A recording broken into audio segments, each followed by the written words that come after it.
In life, we must learn to overcome problems, right? Especially when you're about to defraud insurance for $2.4 million. Whose fault is it in this case? A Pelicans. Meet the story of a man who tried to defraud insurance by blaming a pelican for the crash of his Bugatti. Throughout this crazy ride, we learn that dodging trouble is okay, but using it for insurance fraud is a whole different story. Get your inflatable floats ready because we're about to take a dive. With all of you, the feathered case of Andy House, the man who crashed his $1 million Bugatti Veyron to scam insurance.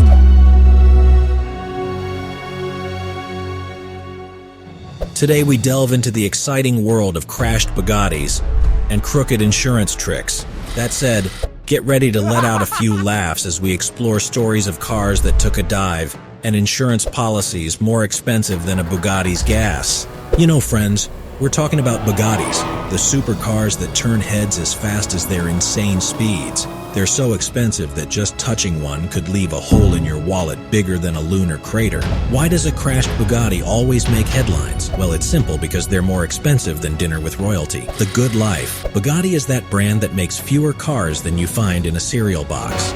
Like those rare collectibles you can only get by trading with the Yeti. Speaking of rarities, if you see a Veyron, it's like finding a needle in a haystack, but a needle worth $1 million.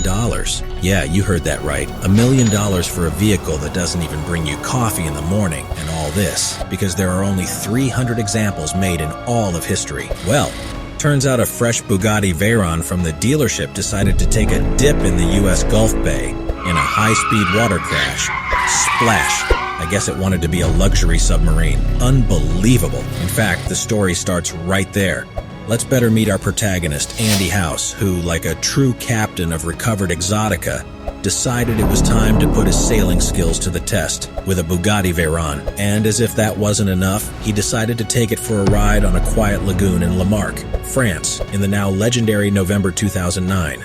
I guess when you have a Veyron, normal roads are simply not your thing. Bravo, Andy, for taking the road less traveled to a whole new level. But wait, the plot is thick as cheddar cheese sauce. It turns out that our brave adventurer, actually a Houston, Texas exotic salvage dealer, had acquired this motorized marvel as part of his amazing inventory. And what's more incredible, he drove it like there was no tomorrow, almost 2,000 miles in less than 2 months. Remember the old question, how many miles would it take to drive to the moon? Well, Andy came close to figuring it out, but it seems the lagoon had other plans. This insurance wizard thought he could fool everyone. He bought a $1.5 million Bugatti, turned it into aquatic junk, and then said, "Oh no, an accident. Have you ever had to sell a kidney to pay a bill?" Well, Andy just crashed the car and bam, $2.4 million in his pocket. Now that's magic. But can't you just imagine the crazy story he told in court so he could collect on the policy? Remember the case of the Bugatti Type 22 Brescia rescued from the lake after 75 years? Wow, those devices really love the water. Maybe they're secretly fish.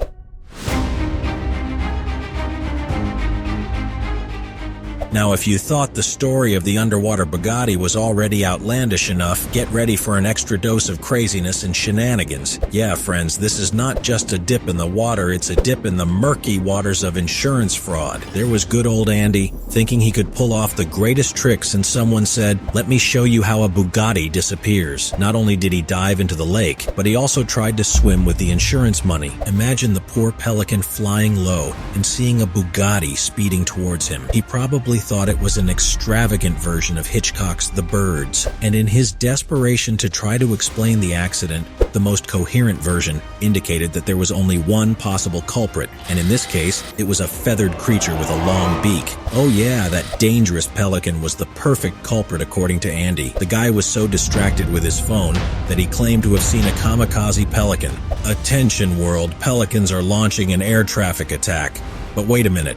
Are pelicans now traffic guardian angels? To top it off, if that wasn't comical enough, it turns out that Andy left the Bugatti running in the water for 15 minutes. According to him, he said the mosquitoes were attacking him and that he was too busy fighting for his life. Sure, because when the salt water is about to swallow your running Bugatti, the most important thing is the mosquitoes. But you know what? There is a video from the road that captured the accident. What a coincidence that a mysterious driver happened to pass by at the exact moment and decided to record the moment when the Bugatti sinks like a flan in a quake.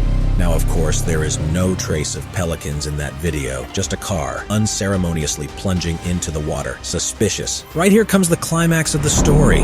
It turns out that our friend Andy bought the Bugatti at a price as good as finding a unicorn on sale. He then insured the car for more than double its value. Double or nothing, Andy. And when the Bugatti became the most expensive sub in the world, he left the engine running to choke his cunning as well. A masterpiece. Did you really not see that video? It went viral faster than a Bugatti accelerating from 0 to 100. Its author uploaded it to YouTube and the view numbers went up to 9 million viewers. Philadelphia Insurance said, bingo, and instantly sued Andy for that naughty game called insurance fraud. And so, my friends, the curtain rises on this show of deception, subterfuge, and underwater cars. Would Andy be able to swim out of this mess? Would a Philadelphia Insurance get more money out of him than an ATM at rush hour? Don't go away, because we'll find out together.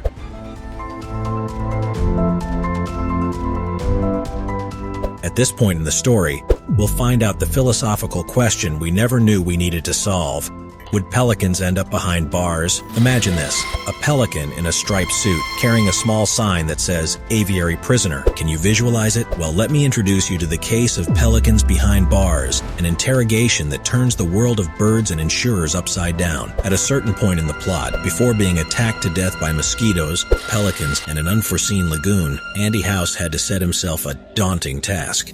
How to get a jury to believe that crashing a $1 million supercar into a swamp was an accident, a question our master of deception later found himself trying to answer in court. Imagine Andy in court, trying to convince the jury that pelicans are worse than faulty airbags. Gilbert Harrison, the towing expert who pulled the Bugatti out of the water, said House took the loss in stride. Oh yeah, because who would not take it easy after a $1.5 million splash? Surely it must have been the most expensive car bath in the history of mankind. And if that wasn't enough, it turns out that Andy decided that buying a Bugatti was not enough fun. He also had to borrow $1 million to buy the Bugatti loan. Double or nothing, Andy, double or nothing. What do you think happened to him? Do you think he got away with it? Wait, my friends, not so fast. As it turned out, thanks to the YouTube video and House's Dantesque explanation on the stand, Judge John Froschner, whose name is surely etched in the Hall of Fame of most baffling legal cases, had the tough task of dealing with an insurance case that might as well have been dreamed up by an extremely creative raccoon, who, during a summary hearing, refused to be part of the case.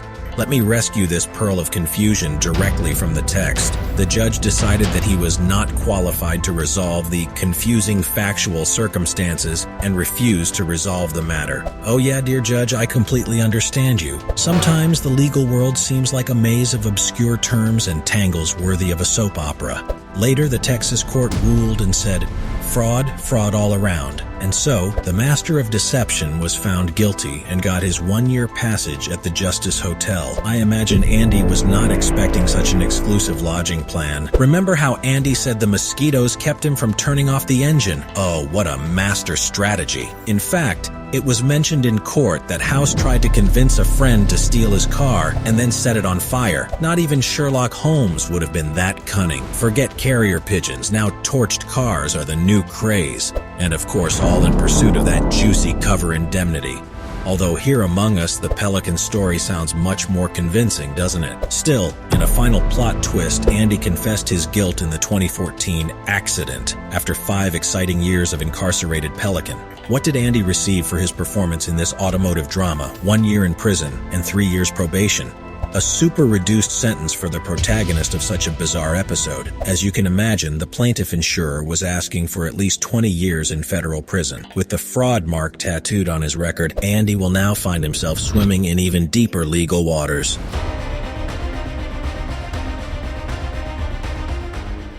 But wait, there's more to come. Incredibly, a new owner rescued the Bugatti from the watery depths for a bargain price of just $400,000. That's like buying a Bugatti at a supermarket discount. Crazy. Get ready for the big denouement full of unexpected twists and turns. And no, we're not talking about steering wheel turns this time. After all the accident hoopla and time behind bars, Andy House was not only left with no Bugatti, but also with a veritable jigsaw puzzle of parts and problems. What a move, Andy, turning a Bugatti into a $1 million jigsaw puzzle. The poor car went through more hands than a package on Valentine's Day. First, the dealership went bankrupt, then the bank repossessed it, then the mechanic wanted his share, and finally the car went back to House, who decided to sell it for parts. More fragmented than a soap opera plot. And what a surprise. YouTuber Ed Bolian also entered the picture. With an asking price of $300,000 for the disassembled Bugatti, the vehicle looked more like a jigsaw puzzle than a supercar. Bolian considered rescuing it, but it seems Andy was not willing to give up a single piece of his automotive drama. However, heroes always show up at the most unexpected times. Royalty Exotic Cars, known for turning automotive disasters into works of art, decided to give the Bugatti a second act in its dramatic life. They bought the Bugatti parts for $1 million. $1 million for a disassembled Bugatti. If anyone could revive it, without a doubt, it was these guys. The Jigsaw Bugatti is reborn from the ashes, like a phoenix with tires. The process was longer than a soap opera saga, almost a year of hard work to put the Bugatti back on its four wheels. If the parts could talk, they'd probably have some stories to tell. And in the midst of all this, Houston Crosta, owner of Royalty Exotic Cars, revealed his master plan, building his third Veyron from the wrecked parts, because he never feels victory until he resurrects a drowned Bugatti. Halfway through 2021, the Bugatti was still in the workshop, like a patient in intensive care. With a purple repaint and a brighter fate, this Bugatti was on its way to recovering from its failed dip. After so many years of chaos and hard work, the 2006 Bugatti Veyron was coming back to life, a story of resilience worthy of an automotive overcoming book. Sure enough, what started out as a bumpy dive turned into a courtroom thriller with twists and turns worthy of a Hollywood movie. From attempted insurance scam to prison to courtroom drama, this story takes us through the winding road of justice and a passion for exotic cars. Do you think this Veyron will be revived in all its glory, or will it be a case where legend trumps reality? Let us know in the comments if you think this exotic supercar will roar back onto the roads. At this point, you still don't know this story of another insurance hunter? I wouldn't miss it.